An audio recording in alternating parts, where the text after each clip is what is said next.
Bismillahirrahmanirrahim. Assalamualaikum warahmatullahi wabarakatuh.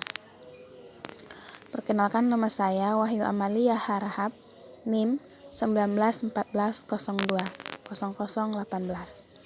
Pada kesempatan kali ini, di sini saya akan membahas ilmu ma'ani berkenaan dengan kalam khobari. Yang pertama, kita beralih kepada pengertian kalam khobari. Kalam khobari ialah suatu ungkapan yang mengandung kemungkinan benar atau bohongnya dilihat dari teksnya itu sendiri. Contohnya, qala at-talibu la yahdurul ustadzu Ahmadu fil munaqashati ghadan. Ustadz Ahmad tidak hadir pada perkuliahan besok. Nah, di sini kita melihat kalam khobarinya itu dari arti atau teks yang diberikan oleh seseorang, dan pembuktiannya itu adalah kita lihat dari kebenarannya. Di sini dia bilang tadi si Thalib mengatakan bahwasanya Ustadz Ahmad tidak hadir pada perkuliahan besok. Jadi kita bisa melihat kebenaran dari perkataan si Thalib yang tadi, bahwasanya Ustadz Ahmad itu tidak hadir besok. Berarti kita bisa membuktikannya besoknya, bahwasanya kita bisa dapat memegang perkataan dari Ustadz Ahmad itu, perkataan dari si Thalib bahwasanya Ustadz Ahmad tidak benar hadir. Jadi kemungkinan saja Ustadz Ahmadnya hadir. Apabila Ustadz Ahmadnya hadir, berarti dia bukan kalam khobari, bukan kalam yang bisa yang dapat dipegang ataupun yang dapat kita pedomi perkataannya si Thalib gitu. Kemudian kita beralih kepada tujuan kalam khobari. Tujuan kalam khobari ada dua. Yang pertama, faidah al-khobari. Yang kedua, lazim al-faidah. Nah, kita akan membahas yang pertama duluan. Yang pertama, faidah al-khobari.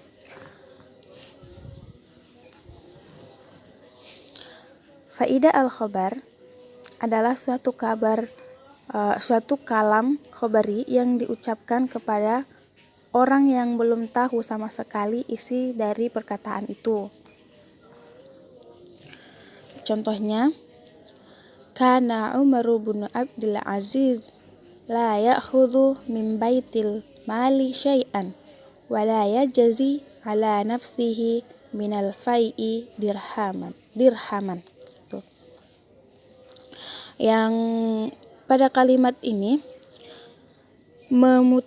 si mutakallim ingin memberitahu kepada mukhatab bahwasanya Umar bin Abdul Aziz tidak pernah mengambil sedikit pun harta dari Baitul Mal. Di sini si mutakallim berpraduga bahwa si mukhatab tidak mengetahui hukum yang ada pada kalimat tersebut gitu.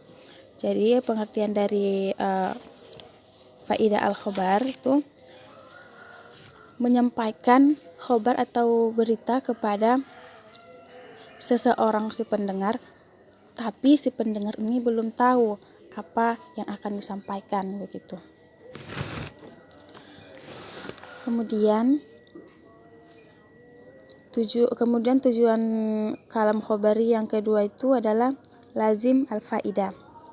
Pengertian lazim al-faidah adalah suatu kalam khobari yang diucapkan kepada orang yang sudah mengetahui isi dari pembicaraan tersebut, dengan tujuan agar orang itu tidak mengira bahwa si pembaca tidak tahu. Contohnya, dhahabata ilal jami'ati mutaakhiran.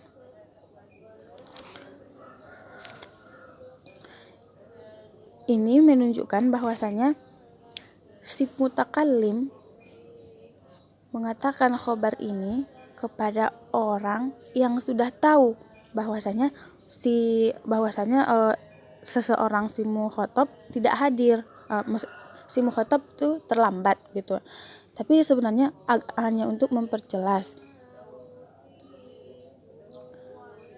Berarti si mukhatab sudah tahu apa yang akan dikatakan oleh si mutakallim gitu. lain dari faidah al-khabari. Kalau faidah al-khabari tadi si mutakallim berprasangka bahwasanya si mukhatab tidak mengetahui apa kalam atau pembicaraan yang akan dikhabarkannya, diberitakannya. Tapi kalau lazim al-faidah, si pembicara sudah tahu, si pendengar akan tahu apa yang dia ucapkan begitu, tapi dia hanya untuk memperkuatnya saja. Kemudian kita beralih kepada jenis-jenis kalam khabari. Jenis-jenis kalam khabari ada 3. Yang pertama, mukhatab yang belum tahu apa-apa, atau bisa dibilang khalidh dhihni. Pengertiannya adalah mukhatab yang belum tahu sedikit pun tentang informasi yang disampaikan. Si mukhatab diperkirakan akan menerima dan tidak ragu tentang informasi yang akan disampaikan. Contohnya, as-sayyaratun saqatatun fil wadi.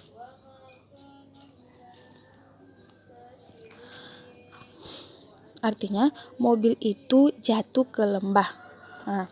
Di sini mukhatab yang belum tahu apa-apa ini akan percaya dengan khobar ataupun berita yang telah disampaikan oleh si mutakallim, karena bahwasanya dia memang belum tahu tentang berita itu. Lain dengan mukhatab ragu-ragu atau mutaraddadudz dzahmi. Kalau mutaraddadudz dzahmi ini atau mukhatab yang ragu-ragu ini, si mukhatab diperkirakan ragu-ragu dengan informasi yang akan disampaikan oleh si mutakallim, maka perlu diperkuat dengan taukid. Keraguan si mukhatab bisa disebabkan dia mempunyai informasi yang valid ataupun informasi yang lebih benar dari yang kita sampaikan, dari yang disampaikan oleh si mutakallim. Jadi, untuk memperkuat pernyataan ataupun khobar yang akan disampaikan oleh si mutakallim, dia harus menggunakan huruf taukid untuk menguatkan perkataan ataupun memperjelas bahwasanya berita yang dia berikan itu memang berita yang memang benar-benar valid gitu. Kemudian jenis-jenis kalam khabari yang ketiga itu adalah mukhatab yang menolak ataupun ingkar gitu. Contohnya, wallahi as-sayyaratul lisayyaratin.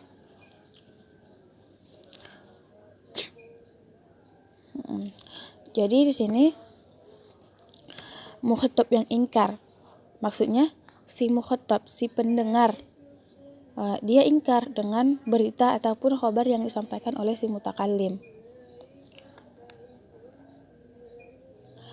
Jadi kadang si mukhatab ini terang-terangan menolak informasi yang disampaikan oleh si mutakallim.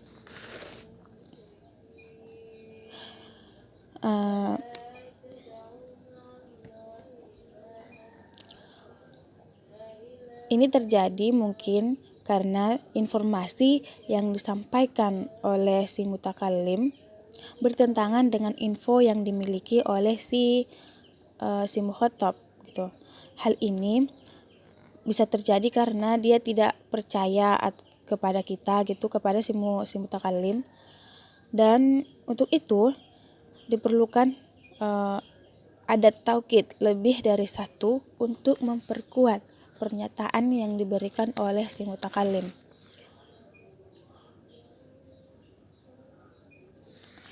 Jadi contohnya tadi, wallahi sayyaratin lisyaqatatin gitu. Diperkuat penjelasan yang diberikan oleh si mutakallim agar si mukhatab dapat menerima dan memahami khabar yang disampaikan oleh si mutakallim begitu. Tapi bisa jadi dia ingkar akan informasi yang diberikan oleh si mutakallim karena dia lebih tahu atau dia lebih tahu tentang informasi yang diberikan oleh si mutakallim. Ini bisa jadi karena dia tidak percaya dengan orang yang menyampaikan berita tersebut. Nah, mungkin inilah ilmu ma'ani dalam pembahasan kalam khobari. Yang pertama tadi pengertian kalam khobari, yang kedua tujuan kalam khobari, ada 2, faidah al-khobar dan lazim al-faidah. Yang ketiga tadi jenis-jenis kalam khobari. Jenis-jenis kalam khobari ada 3, mukhatab yang belum tahu apa-apa, kemudian mukhatab yang ragu-ragu, dan yang terakhir mukhatab yang menolak. Disertai dengan contohnya masing-masing. Mungkin sekian dari saya. Terima kasih. Wabillahi taufiq wal hidayah. Assalamualaikum warahmatullahi wabarakatuh.